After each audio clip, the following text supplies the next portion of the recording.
My name is Summer Sharif, and I am the Executive Director of Twin Cities Diversity in Practice.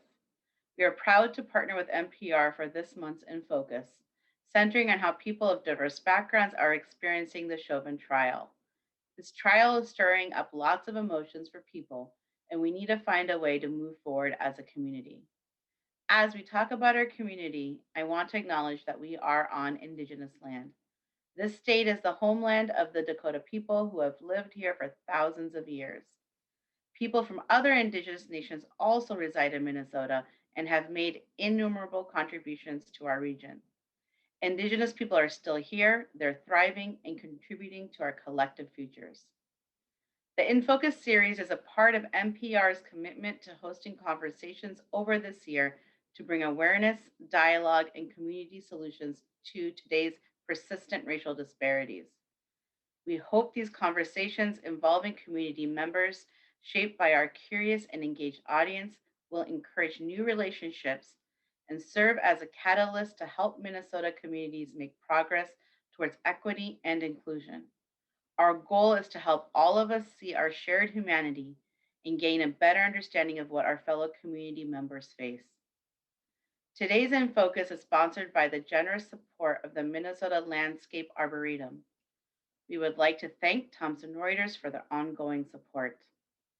Twin Cities Diversity in Practice is proud to partner with NPR for this event. We are a professional association of more than 60 law firms and corporate legal departments who share a vision to create a vibrant and inclusive legal community. Our goal is to attract and retain more attorneys of color in the Twin Cities. After witnessing the killing of George Floyd last summer, we knew we had to do more. We formed a coalition of legal professionals to strategically work together to eliminate anti Black systemic racism across all parts of our community. Check out our website at diversityinpractice.org for more information. Your thoughts about this conversation are important to us. If you registered for the event through Zoom, you'll receive a survey from NPR. If you have a question or a personal experience to share, please share them through the event using the Q&A button. We are also monitoring questions and comments that are coming in through Facebook. We will get to as many questions as time allows. And now it was with great enthusiasm that I introduced Angela Davis, who will host today's conversation. Hello, everyone, and thank you. I am Angela Davis here at NPR News. So happy that you all were able to make time to join us today for this important conversation. I'm so looking forward to hearing from all of our speakers over the next hour, and I want to hear from you too. So do make sure you take advantage of the opportunity to submit your questions there in the Q&A box, and I will do my best to share them with our speakers as we talk over the next hour or so. So on Monday, we heard the opening statements in the trial of former Minneapolis police officer Derek Chauvin. The defense attorneys and the prosecutors, they gave us a sense of how, each side will be presenting their case and their view of what happened to George Floyd and what role Derek Chauvin played in how he died. Tuesday, we heard the emotional testimony of witnesses who described in great detail what they saw happen on May 25th of 2020. Uh, Young witnesses, teenagers who are clearly traumatized by what they saw and what they remember. We heard from a distraught Minneapolis firefighter who's also an emergency medical technician.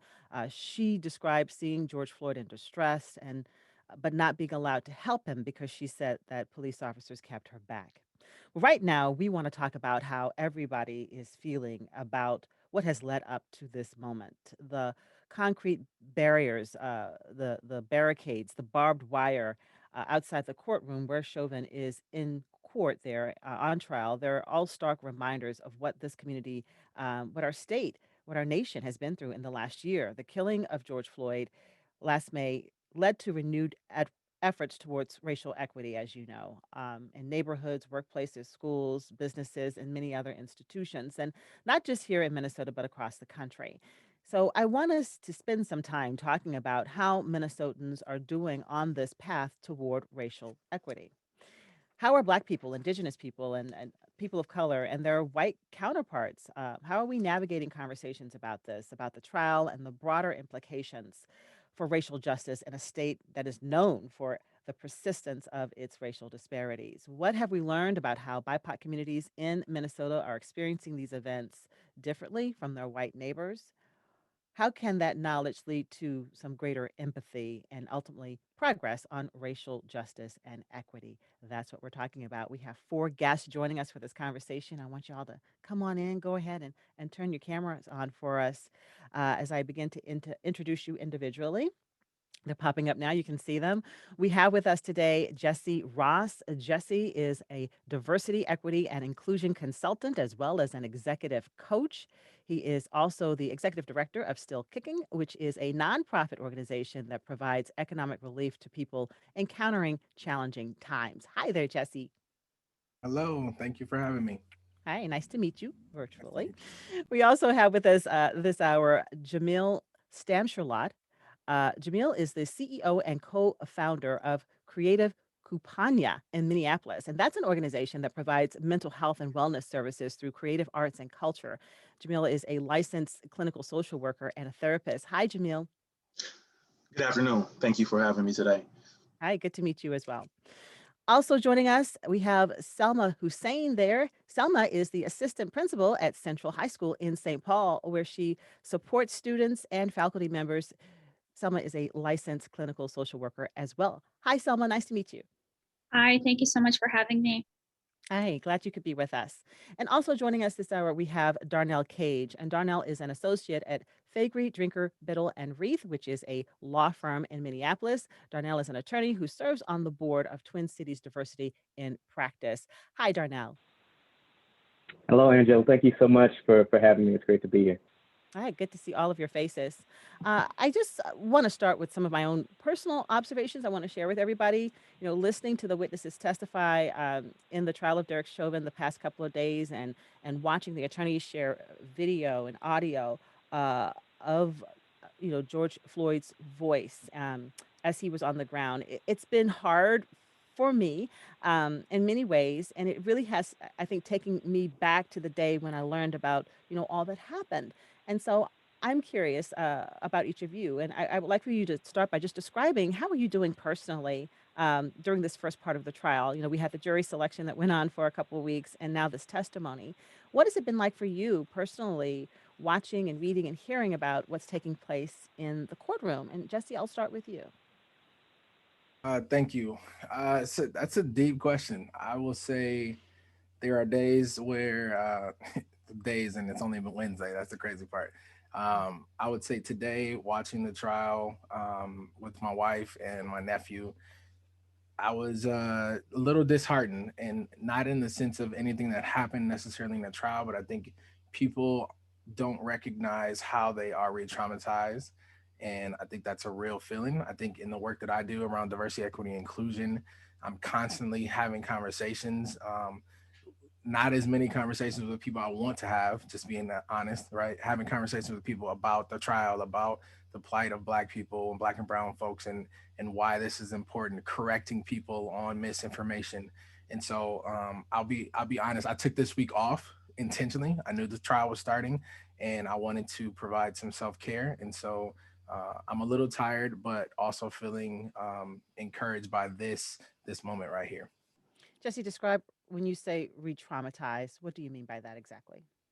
So because the trial and its national attention, being able to see, I know many of us saw the video of George Floyd's death and the incidents that led up to that, but being able to watch the trial and watch those videos over again, right? I think we all had this idea that it was 8 minutes and 46 seconds, and then it turned out that it was actually a little bit longer, right?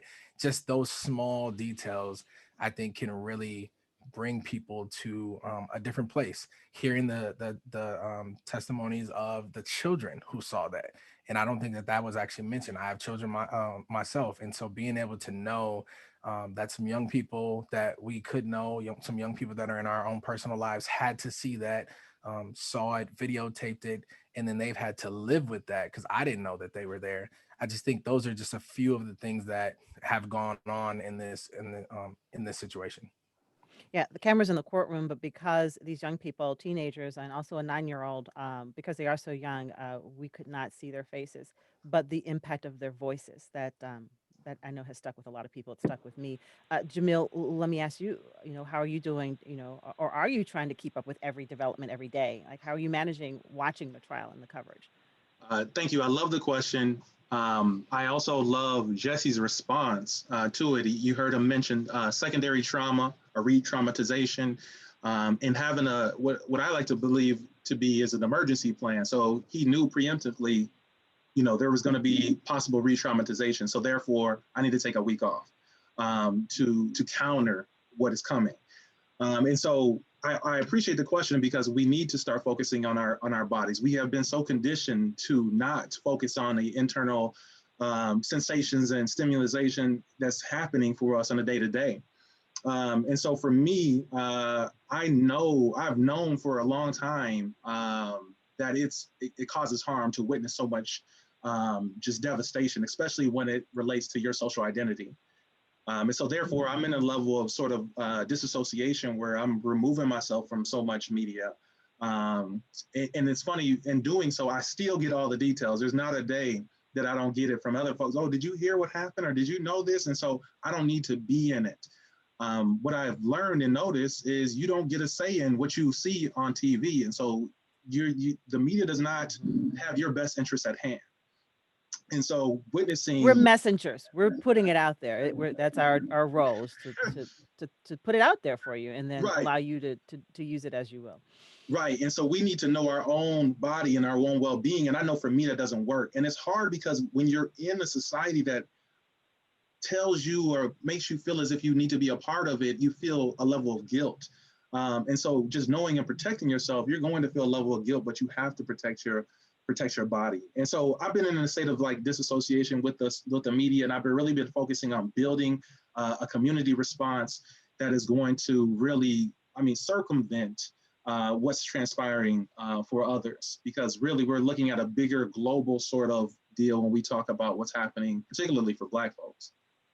Jamil, I'll follow up with this question because you are a therapist. What surprised me very early on were the first images inside the courtroom and seeing Derek Chauvin again and seeing him in a suit. And have people responded to that was sort of like, oh, I'm seeing a different version of him. But that stuck with me, that moment, the first moment I saw him there in a suit, because prior to that, my memory of him is there, in the video and pictures of, what happened on May 25th. Yeah, I haven't really heard much spoken on his attire and what that means. And I think those little micro components, as Jesse referenced earlier, like all those little subtle things make a difference and they impact you.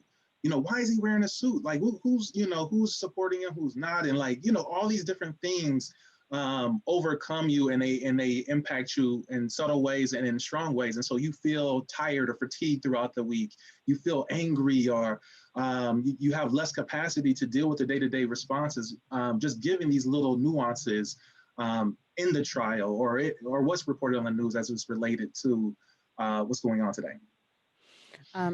Some of you're at Central High School as an assistant principal, but you're also a social worker. How are you doing personally, and what has been your plan to get through this time? Because you're in a position to help students, but you got to take care of Selma. Definitely. Thank you so much. You're a master question asker. You ask really good questions. For me personally, as an educator, I have had to support our students and our staff and really holding space for opportunities to connect. I'm really fortunate to be part of a school that is a restorative practice school. We hold weekly and daily space for adults and students to connect, to talk about their feelings. And if there's one thing that I really, really appreciate about all of our focus on our well-being more recently is the focus on that we are all healing together, that we are all struggling. This is a really hard time. And I've been able to find comfort in the community, in finding community through Facebook. I'm part of a group called Allied Folk, where we are very intentional in being in relationship. And just yesterday, I came home to my new neighborhood and we are one of few Black families in the neighborhood. And my husband told me, Selma, our next door neighbors, they saw our children playing outside, and their response was to bring out balls for my 3 and 4-year-old to play with. So that gives me hope. And that's what I choose to focus on. And I too am not paying a lot of attention to the trial because it really does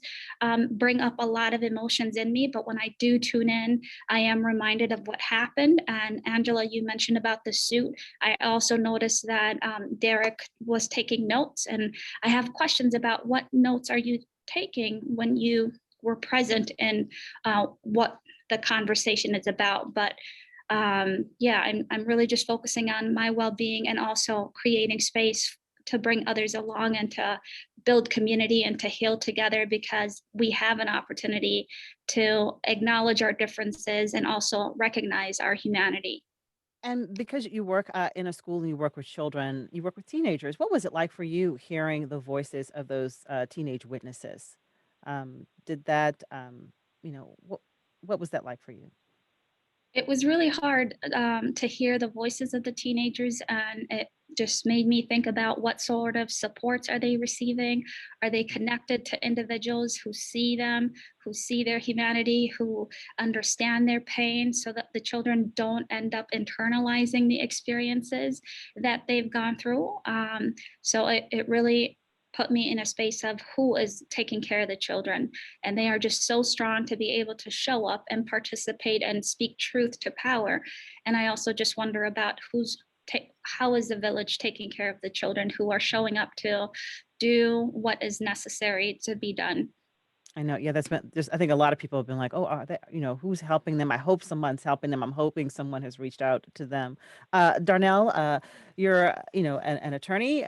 You, I'm imagining watching this closely, or are you choosing not to watch it too closely and just, grabbing headlines here and there? Like, what are you doing? Yeah, yeah. So I'm deeply ingrained in the details of what's going on to the extent that I can. I try to have the trial on, even in the background, as I'm doing things, as I'm eating lunch, as maybe I'm taking a break from work, and I'm following up on reportings of what happened, and also having conversations with friends and colleagues. I tend not to be able to avoid having sort of this response to the trial, because I'm the resident lawyer in my family, and I'm on my friend group. I am the one, and people have questions, and I'm the one who can answer them, right? Or I can give them some perspective on what's going on. And so I take great pride and responsibility in that, and in doing that.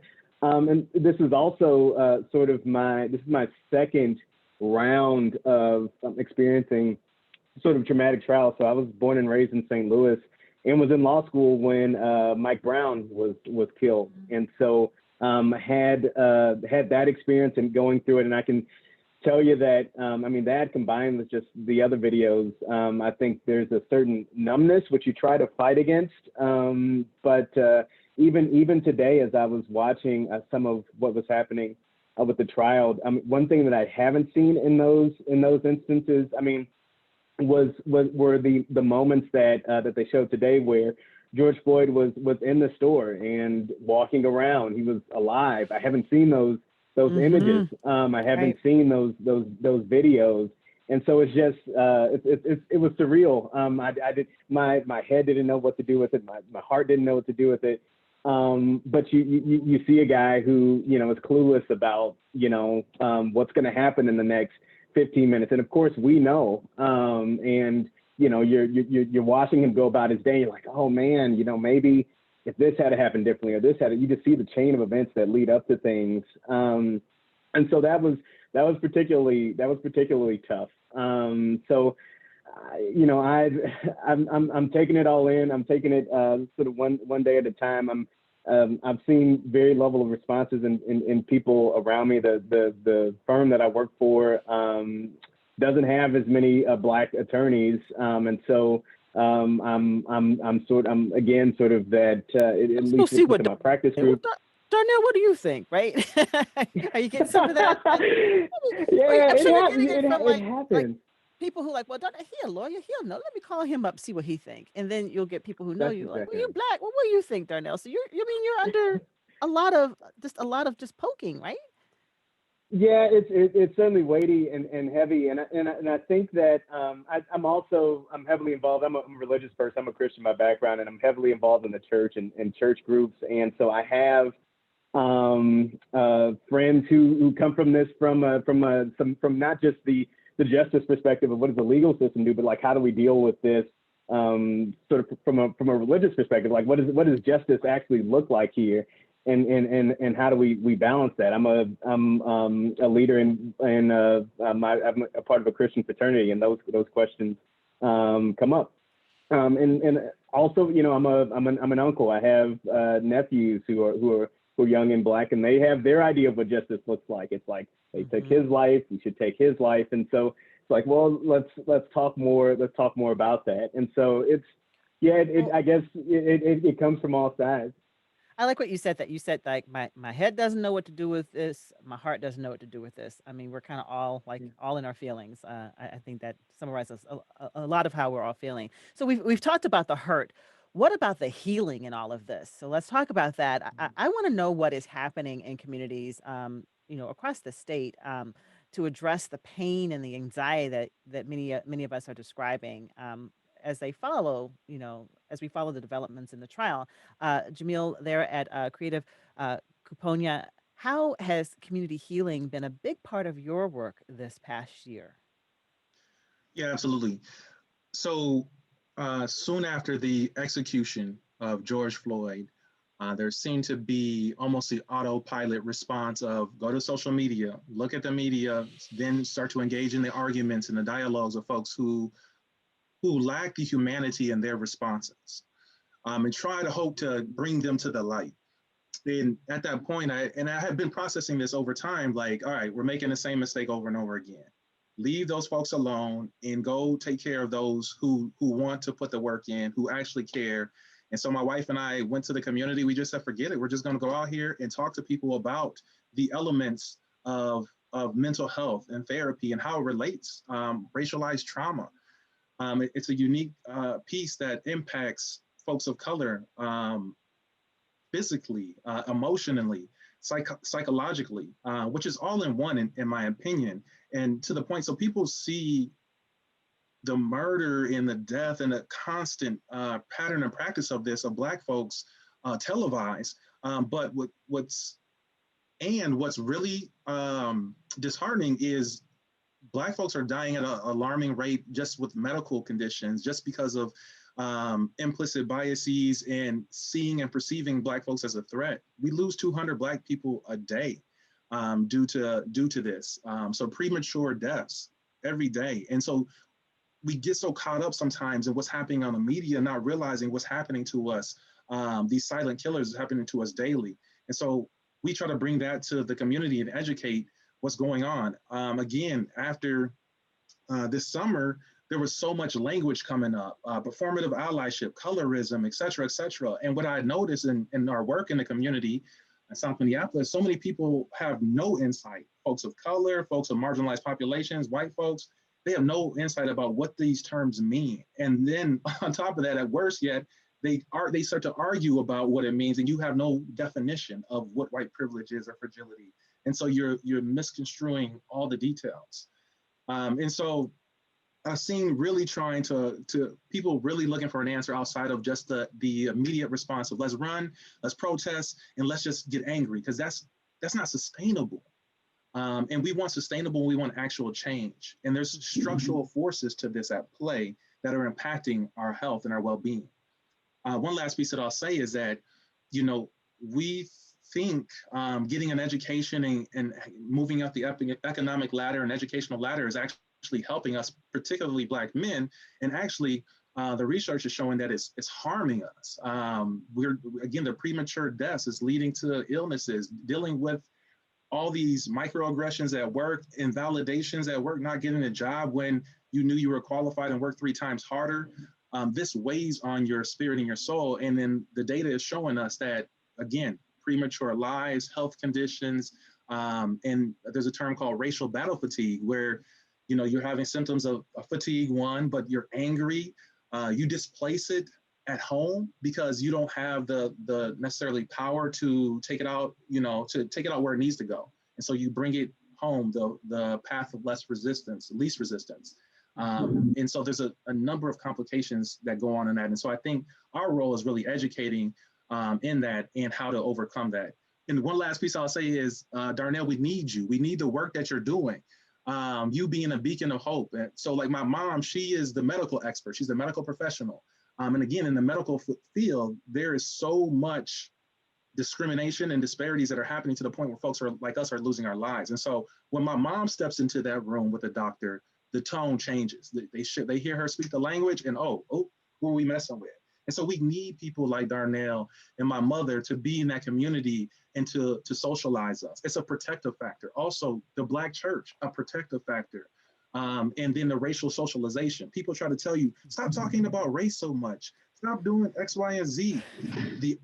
In actuality, that is protected. It's a protective factor. It's circumventing the racialized trauma that we are receiving on a daily basis. I see everybody's head is nodding right now, so I want to follow up and give you all a chance to speak. But I do want to bring in a comment or a question from one of the participants right now on the chat.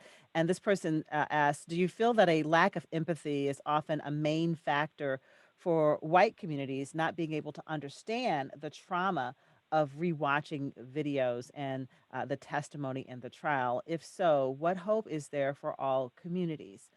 Jesse, do you want to respond to that in any way? Sure. My short answer, yes. I think that when you think about the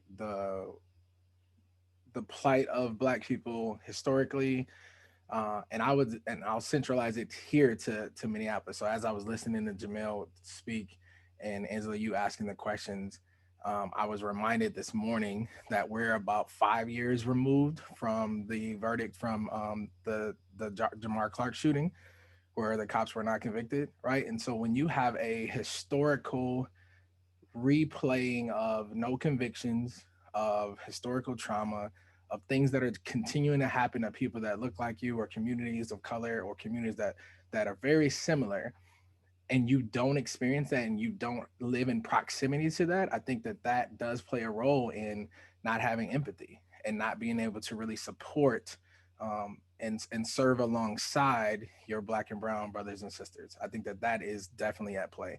I think another thing that I often think about is, without really having proximity to the problem, or even going through the realities of addressing the real problem, right? It's not just police violence. It's not just defunding the police, but it's a historical piece where this country was set up from years and years ago, from its beginning, to make sure that Black and brown folks were not succeeding. If you don't address that, then everything you stack on top of it is going to continue to be a problem.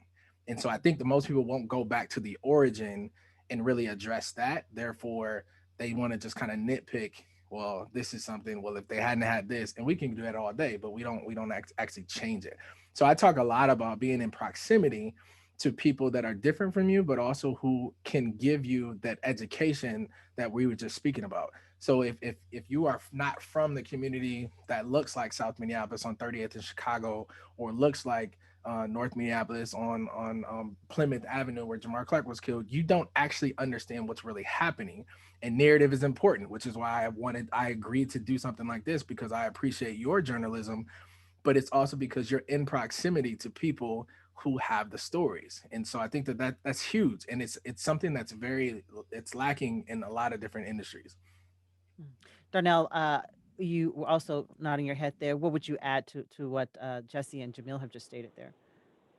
Yeah, I'd say that I think it all starts with empathy, and I love the term proximity, because it's so difficult to have empathy when you aren't proximal to someone. And I think there's a stark difference between the term empathy and this like pity or sympathy, where you haven't actually entered into a relationship with someone so much so that you feel what they feel, you heard what they heard. You have put yourself in their exact shoes, and you can't help but begin to experience what they have. And that starts with, I think, moving beyond these sort of surface level sympathies of, how was your day? It's that follow-up question, well, tell me more, right? Like, how are you really doing? And I think it's vitally important that you, for folks like me and others on the panel, that you do manage your energy and try to, I think not all soil is fertile, but that doesn't mean that you don't try and spread your seed on it and see if it takes. And I mean, I did a lot of that since the killing of George Floyd last year.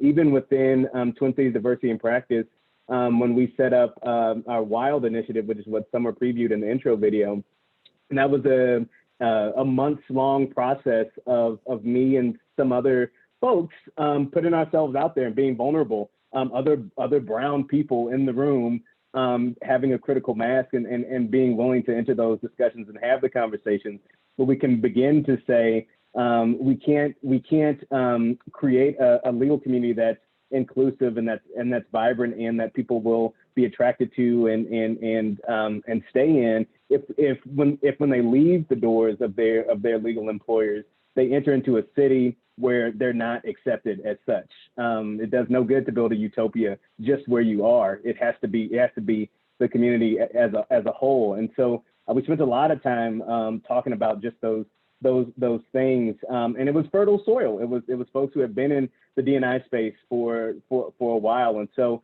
I think it all starts. But it was building a bridge of empathy. It was really us saying, hey, we're black attorneys in this instance, and we don't want you to take for granted the miracle that is, right?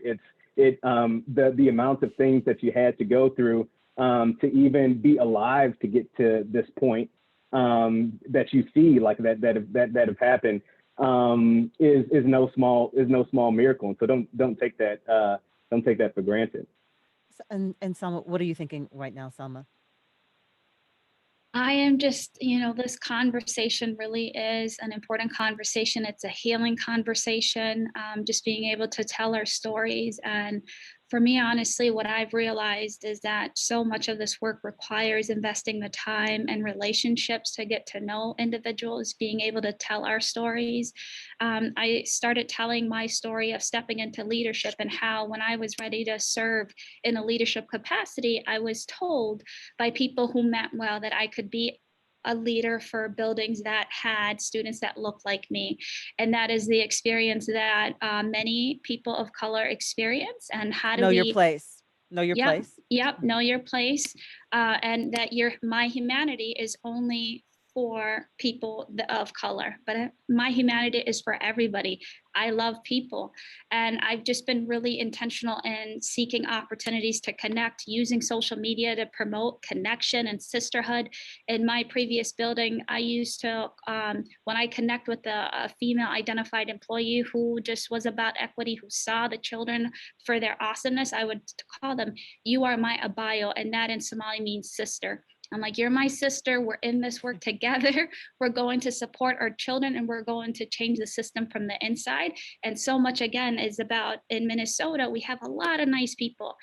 However, the nice people don't find the time to be in relationships with people that look like us, right? Be in relationship, invite people to your homes. I have to ask people, like, I see that you're reading How to Be an Anti-Racist. That's awesome. Tell me, who are you inviting to your dinner table? Right? And who are you choosing to have coffee with on a Saturday morning? And just being able to be honest and open. And one other thing I want to add is a lot of Minnesotans have read the book, How to Be an Anti-Racist. And I ask myself, and anyone who's read the book, like, what was your takeaway? Because for me, my takeaway was that every single policy in every single space is either racist or anti-racist. So how do we take that knowledge and examine the institutions in which we're a part of and make sure that the policies and practices that we have are ones that center and invite and welcome everybody, because that's what folks are looking for. Black, brown, white, everybody wants to belong, everybody wants to connect. How are we putting ourselves out there to be able to build community and to be in relationships, and to understand that Black and brown folks are in the predicaments that we're in, not because we haven't worked hard enough, it's because the system was designed in such a way to produce these exact outcomes. And Selma, as an assistant principal there at Central High School in St. Paul, you're in communication with students. You're trained as a social worker. I really want to hear, what are students saying about the trial? How, how are they talking about it, or are they choosing to talk about it, with you at all? Are they talking to each other? What can you tell us? Thank you so much. I'm really new to my building, but what I do know is that our teachers at Central High School are really, really incredible. And they have made it a point to hold circles. This is the last week of the third quarter at Central High School and in a lot of different schools. And many of our teachers have chosen to end the quarter by holding circles, listening to students, affirming students, connecting students to mental health supports, culturally appropriate mental health supports. There is a lot of stigma around mental health, and it's not something that's unique to the Black community. A lot of people just don't feel comfortable getting that help. However, because of spaces like Restorative Practice, we are able to let folks know that everybody struggles, and that mental health is a space to be able to discover yourself, to be able to name your experiences, and to grow and draw strength from those experiences. So a lot of our students are really, really active. They're involved, they know, and what they want from adults such as myself is the space to be able to talk about how they're feeling, and the space to know that someone like me sees them and believes in them, and is there to champion them and create opportunities for them to be able to be their best selves. Whatever that best self looks like, it looks different for each different student, but really creating that time to listen and connect our students to opportunities, and those opportunities also result and mean healing opportunities to be able to engage in therapy. And from talking with other educators, it's my understanding is that there's a danger that comes with silence. And so if a student has something on his or her heart and there is no acknowledgement, everybody else is fine, then then that's a problem. So these circles you're describing address that. Yes, they address that, and they allow every single member of our community to be able to build that community, and for our Black students to know that other people who may not be Black also are experiencing certain levels of pain and different feelings, and just letting them know that we're in this together and that there is a place and that their feelings are valid. That is the most important takeaway from these circles, letting students know that how you feel at this moment is valid. You have a right to feel how you feel, and we're here to support you in the way that you need that support. And I should note too, this is not a Minneapolis St. Paul thing. This is a national thing because this is a conversation that's happening nationally. I want to bring in another question from our chat, from our audience. Maggie says, as a white woman, I've felt re-traumatized this week as well. So I simply cannot imagine how my Black family members, friends, neighbors, and community members feel. What is the best way to offer support during this time? Question from Maggie. Jesse, as someone who works in diversity and equity and inclusion, as a coach, what do you say to Maggie? It's a great question. I laughed She's because I hurting was too. right. She's hurting too. I laughed because in my head I was like, man, somebody else should take this first. So here's how I process that. One, I tell people you can't offer support if you're not grounded in knowing who you are, right? And so I appreciate the question, and I always appreciate the question because I think it always comes from a genuine place. But understanding your own privilege, understanding your own resources, understanding where you are, and I think she did that in the question. I think there's another piece of making the work personal, and so I can't remember who it was, but there's a fine, I think it was Darnell. There's a fine line between empathy and charity, right? There's a fine line between wanting to just pity someone and then actually supporting people, and the people that support me are genuinely the people that are in relationship with me. And so I'm always going to bring it back to building relationships with the people that are around you. And that doesn't always mean you want to hear the entire story or you need to hear the entire story. It could be just asking that genuine question, the genuine question after the first one, like, no, how are you doing really? Right. I think that Darnell hit that on the head.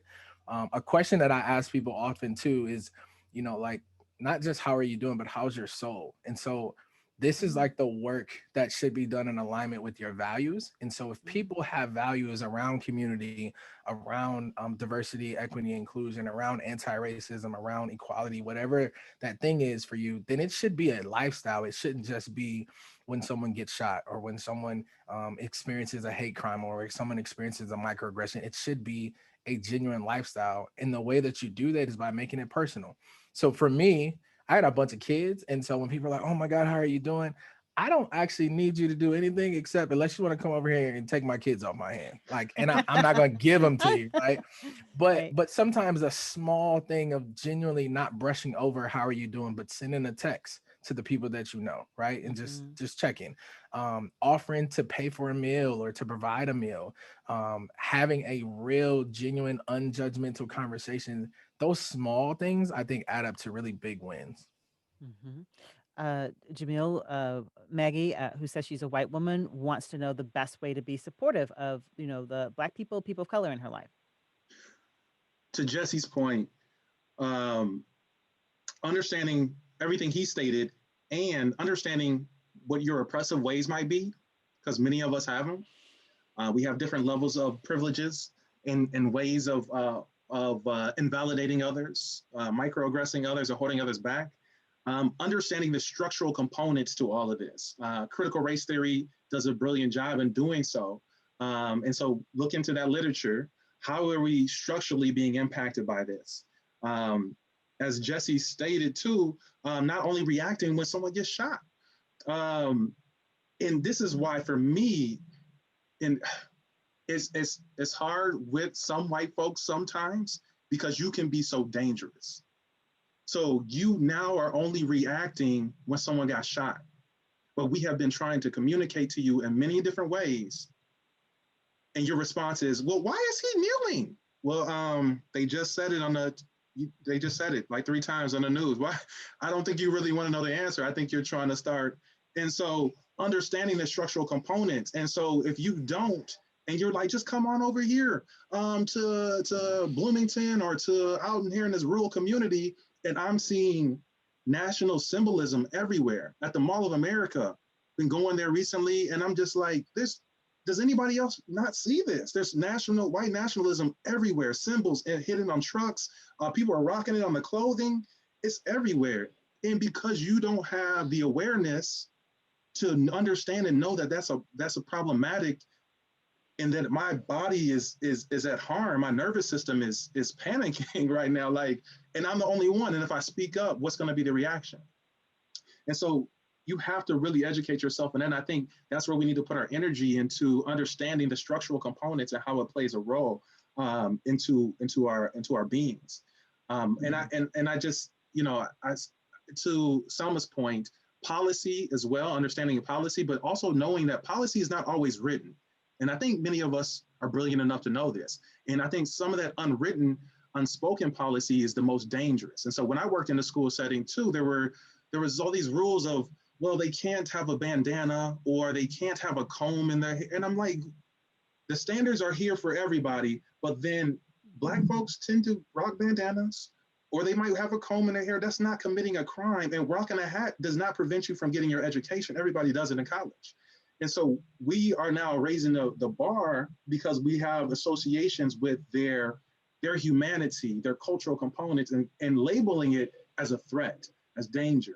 And so we have to understand that Black folks are constantly under threat. Black folks are the only group that it's transnational, has a global sort of hate. The only group that has a global hate. So anywhere you can go in this universe, there's going to be some sort of stereotype or hate towards a Black individual. Darnell, any advice you would offer to that listener, a member of our audience who wants to know how can our white peers be supportive of us? Yeah, so I really appreciate what Jesse and Jamil have said. And Selma as well, and I love how Jamil sort of tied it all together. I think to that point, in what we try to do in Twin Cities Diversity in Practice, is that to make folks aware that when you're in a certain space, well, at least with lawyers, we have, when it comes to policy, we have what I tend to call the smell test, right? You know if it smells right or if it doesn't. And when it doesn't smell right, you should say so, and say, hey, that doesn't look right, or that doesn't feel right. And I think everyone can apply that same mentality when they're at their homes or out and about, and say, even when you're out with your kids, or when you're out with family, or you're out with friends, and you see something that's offensive to someone else, you can say, or even if you don't feel comfortable approaching that person directly, you say to your kids or who's around you, that's not right. I don't think that's right. And calling that out, and in doing so, you advance the idea. Maybe people were thinking it, maybe they weren't. You invite the conversation, and you begin to show that you're beginning to build empathy with folks. If you just ignore it, you begin to become calloused to those things, and you allow the folks around you to be. And so when it's so important that when you see injustices or things that don't look right or feel right, to be able to call those things out. And like I said, even if you don't feel comfortable confronting, maybe it's someone who you don't know directly. I think it's great to have this sort of each one teach one mentality, where you talk to your kids like, hey, this is, I know we're here. I know you just saw this. We all saw it. This isn't right. Or when you go for example, you choose to go to dinner at a Black-owned business. You say, hey, I think it's important to support Black-owned businesses, and so therefore we are going here. And then you announce the importance, and you've again sort of built the conversation. And those aren't hard steps, I don't think, to do, but it's the little things that begin to build that level of empathy and conversation and openness, and to let folks know that you don't stand for injustices, and that you think supporting people, recognizing who they are, and respecting the beauty in them, regardless of what they look like. You think that's important, and that's why you do certain things. And Selma, with teenagers, I'm just curious, are you finding, are white students and Black students and other students of color, are they experiencing like the events of the last year in the same ways, or have you noticed a difference in how they talk about it and how they try to offer support to one another? I think it's definitely, I know it's definitely different, because for the Black students, George Floyd reminds them of their brothers, their uncles, their fathers, as it was stated yesterday. So it's more personal. But I think what it has done for our Black and Brown students is it's giving them the opportunity to speak about their experiences, and to know that people are listening. I feel like in education, we meant to do a lot of good work, but we haven't always held space to hear students and to affirm their experiences. And I feel now more than ever that Black and Brown students are finding their voice, are finding the courage to say, we need change. We need change in this institution. We want access to different opportunities. So they're feeling more empowered. And I do feel like there has been more of an opportunity for all of the students to come together and to support one another. But the experience is definitely different for our Black students. And then the question that our audience member had about how can our white peers be supportive of people of color in their lives? Definitely. That's a really good question. It really does come down to relationships. Be in relationships, seek the opportunities to connect. There is always an opportunity to connect, and just be available. Do that work, that inner work. All of us have work to do. I am really grateful again to be part of an online community. We had the opportunity to read How to Be an Anti-Racist. And then our second book right now that we're reading is Daring Greatly. And that book by Brene Brown is helping us talk about shame and vulnerability. And shame, I believe, is something that gets in the way of people being in relationships. So how can you acknowledge the way that you feel? It's great that you want to be supportive to your friends and family, and also invest the time to be in relationship. And through the relationships that I've been a part of online, a lot of these women and men have heard about my journey to leadership. And this week I got a sweater in the mail that said "Dope Assistant Principal." I kind of felt weird wearing it because I'm like, people don't know the backstory that it was bought from a community that loves me, that sees me, that's celebrating my success. But honestly, it really comes down to the intention. You're feeling a certain way, you want to do this action. Take the time to process where it's coming from, and then just seek the opportunities. There are always opportunities. Like I mentioned about my neighbors, they saw my 3 and 4-year-old Black children playing in the backyard, and their response was to bring out balls for my kids to play. So it doesn't have to be a grand gesture. Be human, see people, make eye contact, say hello, hold the door for someone, pay for someone's coffee. If you're a coffee drinker like myself at Starbucks or Caribou, go to the Black-owned businesses. Just be human and be in relationship, and make sure that you're spending time unpacking your own trauma, because trauma is not something that's unique to the Black community. Everybody has trauma. And if we're not investing the time to heal and operate from a place of wholeheartedness, we end up perpetuating more trauma. I love what you said. Be human. Thank you. I want to bring in some comments here from the chat, people who are watching the trial coverage closely. Caroline says, I've been struck by the defense strategy, claiming that the group of people on the curb were threatening.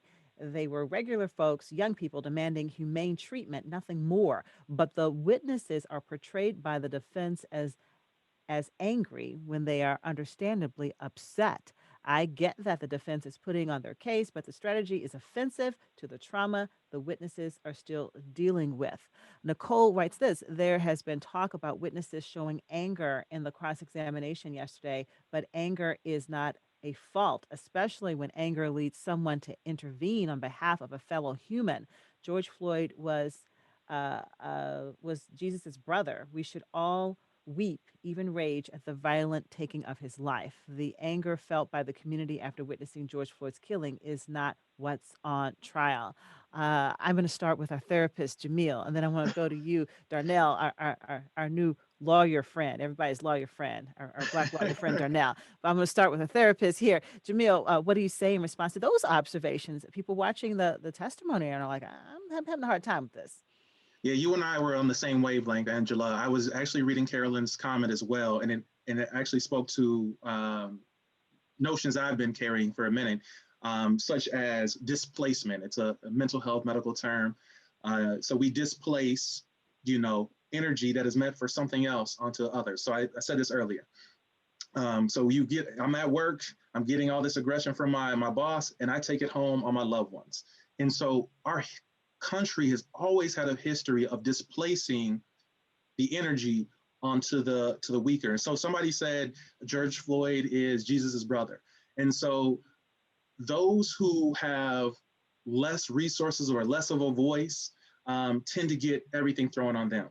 So my point, so back in the 1960s, I think AT&T was one of the biggest companies in America, employing 1.5 million people. Now, the biggest company is tech company. I think it might be Google or Apple or a combination of the both. They only employ 200,000 folks. And so stick with me. My point is, who do we blame for job loss? Who are we trying to build a wall to protect our jobs here and throwing kids in cages? We always have had a history of displacing it on those who are just trying to make it, trying to take care of their family, those who have been had resources and labor extracted from their communities, and consistently victim blaming and saying it is their fault because of the harm that is done. Another point, the Native population was estimated before European Americans came over here, was estimated to be 5 million people, 5 million Native folks. After them coming over here, we went all the way down, genocide, terrorism, down to 250,000 Native folks. And now we want to point the finger and say, well, why don't you just get it together? Why don't you? So again, when we talk about healing, we have to be careful because we're trying to rush the process.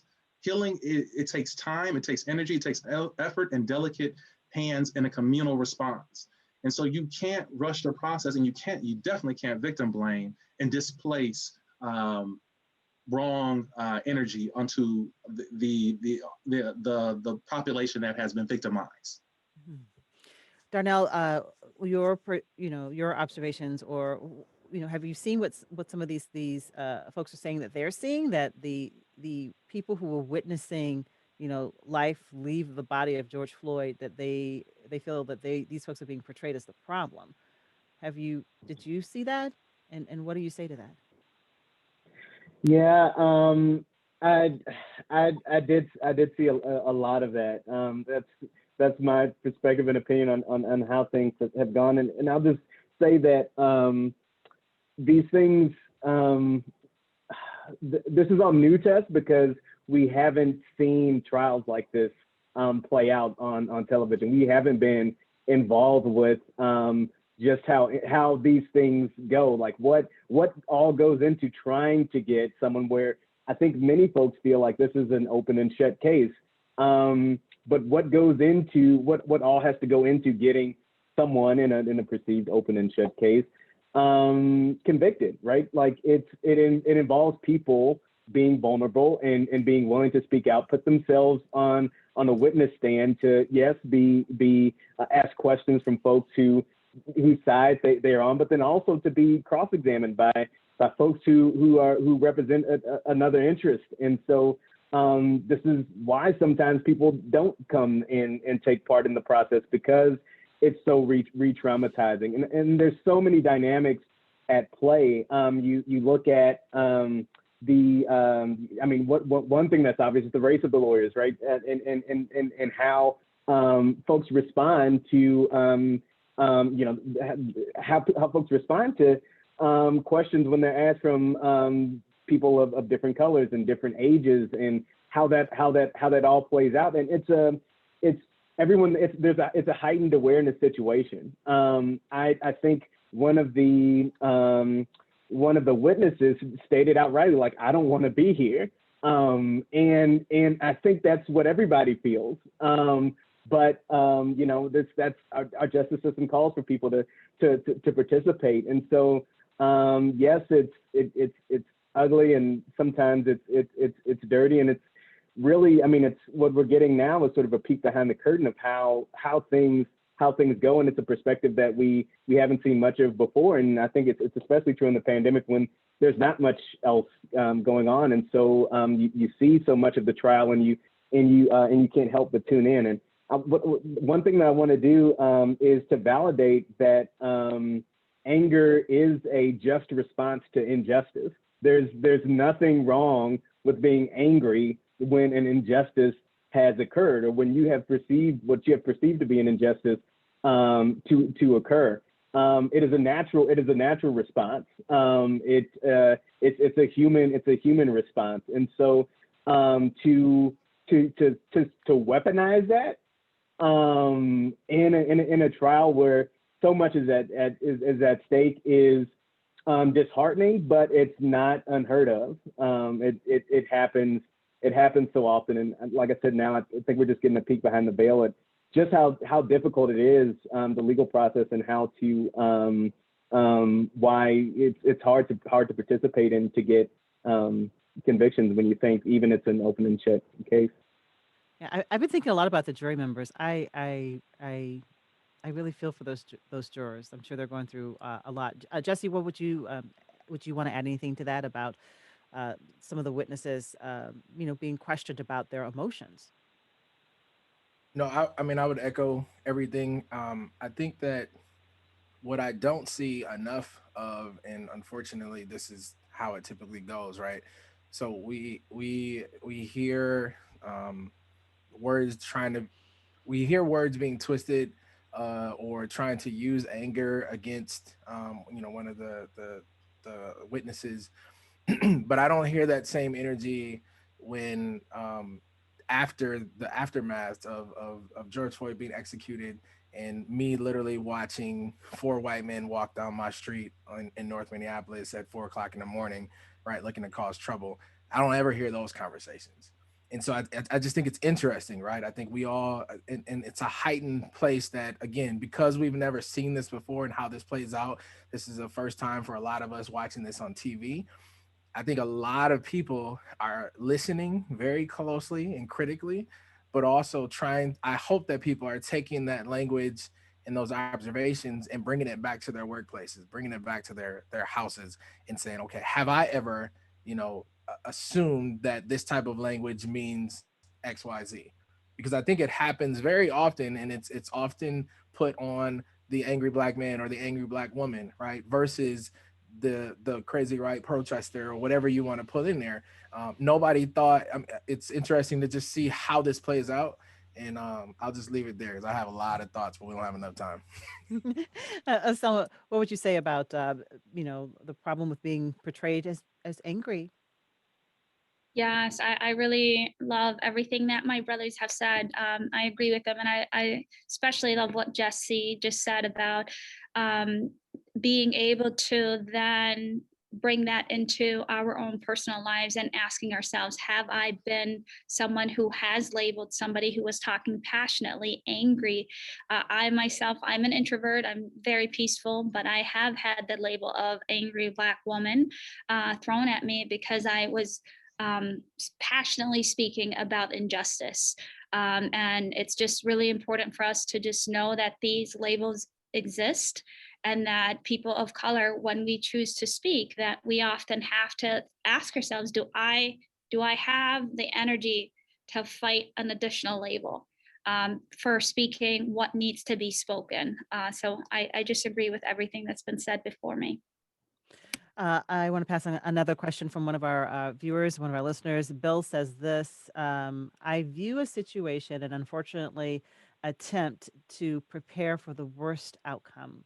How do we as a community prepare for a verdict, a not guilty verdict? So I know in my conversations with mental health professionals and just lots of folks, there's been a lot of talk about impending doom, a feeling of impending doom that a lot of us may be carrying around. And I would like to hear each of you sort of speak to that. Jamil, people are worried about what will happen once the jury comes back with a verdict, regardless of what the verdict is. Yeah. So it was once said, it's a liability not to be hyper vigilant as a person of color, as a marginalized population, particularly a Black person. And so, like I said earlier, I sense it and I can feel it when I go to the mall. When I see all this white nationalism and seeing what happened at the Capitol and knowing that my body is in danger, I'm seen as a threat and I'm seen as a target. And so, what I try to tell my clients again is to circumvent, all that is coming at you because there's structural harm that's just coming your way. And so how do you get around people? How do you get to the Black church? How do you get around people who have your best interests at hand? Plug into those sources as energy and then tap into all those great resources. Everybody on here, there's so many people in the community doing great work. How do we plug into those folks and create a safety net, if you will, to circumvent these challenges? And so, one, we can't always be on the defense. We need to be on the offense. And so those that have the resources like Darnell and Jesse, Salma, all of us, we need to go to our community and to our people that we know. We got people in our family that are struggling. So those that got it together, we need to put together an emergency plan. I think emergency plan is critical. So some of us want to run out here and protest in these streets and do all these different things. And then we leave our bodies, we forget about our bodies and protecting ourselves and taking care of ourselves for the future. And so like Jesse took a week off of work, to take care of his body and his family and his system. We got to do the same. So if you know emergencies coming, an emergency plan would be, all right, I can count on my mom, I can count on Darnell, and I can count on them. So Mom, could you get the medical advice? Jesse, could you get the food? Like, man, have some food ready, because as things go down, we're gonna have to have some food, because I'm not gonna be thinking about food, and I know I need to eat. And Selma, if you could just remind me to make sure I do X, Y, and Z. And so I think an emergency plan is critical in implementing those protective factors, such as getting around community, plug into a resource, and don't forget the Black church. Selma, what would you say to young people in our communities who may be feeling a lot of anxiety and stress and this feeling of impending doom, to encourage them? Thank you. That's a really good question. I would tell the young people that justice will be served. I just know that our humanity and people, I think people are in a place where they can see what's been done, and I just choose to be hopeful. And I believe a lot of our young people are choosing to be hopeful, choosing to hope for the best outcome possible. And I also just want to tell the viewers, if you are someone with resources, make sure that you share those resources, because racial equity is really, it comes down to resources. So if you have resources, Like what? Like what kind of resources are you talking about? Financial resources Okay. is what I'm talking about. I just read something about one of the biggest nonprofits coming up with $100 million to close the racial wealth gap. So if you have financial abilities, make sure that you donate to the Black church, to Black healing centers, to Black causes. There is opportunity for us to be able to really show that we are in this together.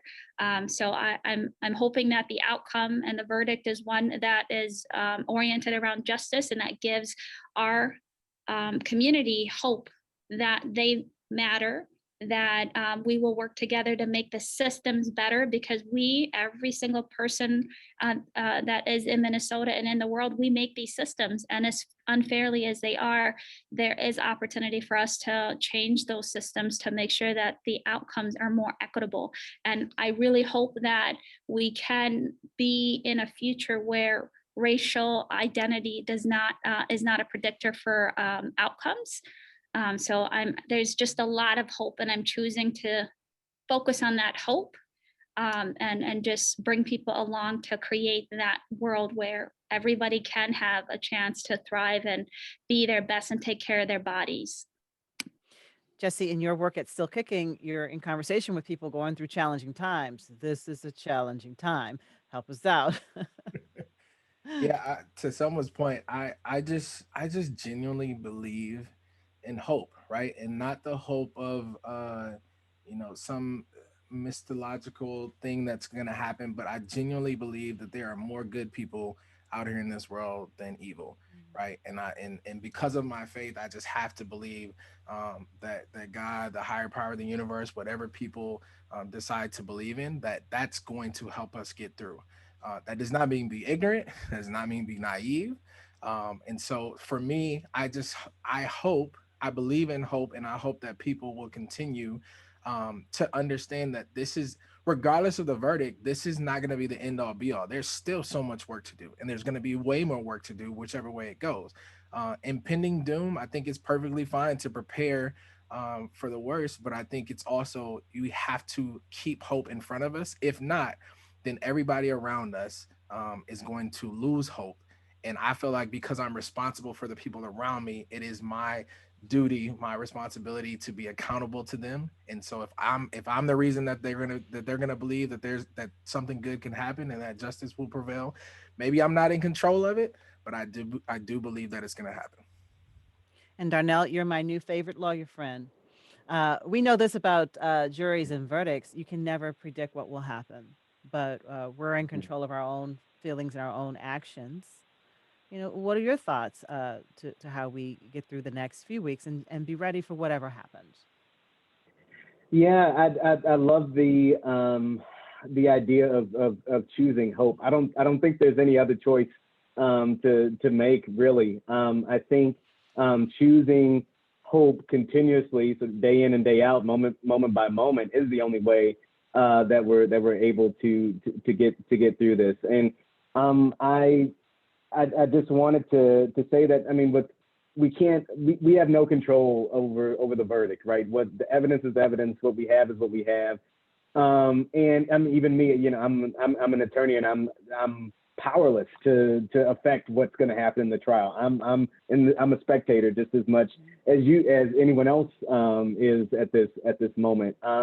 But there are things that are within our control, and I say that when you do choose hope, that you use that energy to affect the things that you can control. And so what that looks like are some of the things that we talked about before, and calling out injustices, not succumbing to peer pressures when, for example, someone's being made fun of. That's an injustice, right? Call that out. When you go to your employer, when you turn to your workspace, don't be content with them not having healing sessions and things like that. That is an injustice to your people. Are you actually putting your people first? And don't be afraid to call those things out. Now, of course, be strategic when you do those things, but those things shouldn't go unsaid. And so I think you know where we go from here. I try not to have a jaded position when it comes to these things. And so I'm choosing hope, even after seeing you know, the opposite outcomes over many years of my life. And I think I love Salma's point about recognizing, like, giving resources. And I'll even say, I mean, one thing that we've done at Twin Cities Diversity in Practice is been able to use members from our community organizations and their varied backgrounds. We're tugging on those. While there are lawyers in those spaces, there are also HR people. There are also folks who are in marketing and in communication. You have gifts and skills that can be used to contribute to society, to bring about the justices that you want to see. And so don't take that for granted. Recognize your station. Know that you have gifts and you are equipped more so than some others are in a particular area. Each one of us is gifted, and choose hope and choose to use that gift in your journey of hope to begin to call out those injustices and begin to take an active part in seeing the change that you want to make happen.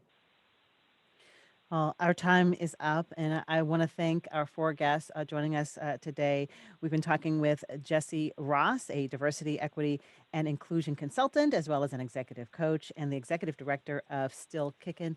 Thank you, Jesse. We've also been talking with Jamil Lott, CEO and co-founder of Creative Kupanya, and Salma Hussein, assistant principal of Central High School there in St. Paul, and Darnell Cage, an associate at Fagre, Drinker, Biddle, and Reith. I also want to thank our audience for giving us some of your time today for this important conversation. And I want to thank our partner for this NPR In Focus event, Twin Cities Diversity in Practice. And also want to make sure you mark your calendars for our next In Focus event, where we focus on racial disparities here in Minnesota. It's coming up on Wednesday, April 28th. It'll be at noon again. The topic is anti-Asian American hate, and my colleague, NPR host Tom Cram, will be leading that discussion with guests and listener participation. This conversation today was produced by NPR's Rachel Young and Gregory Smith. Thank you, everybody. Be safe. Take care of yourselves.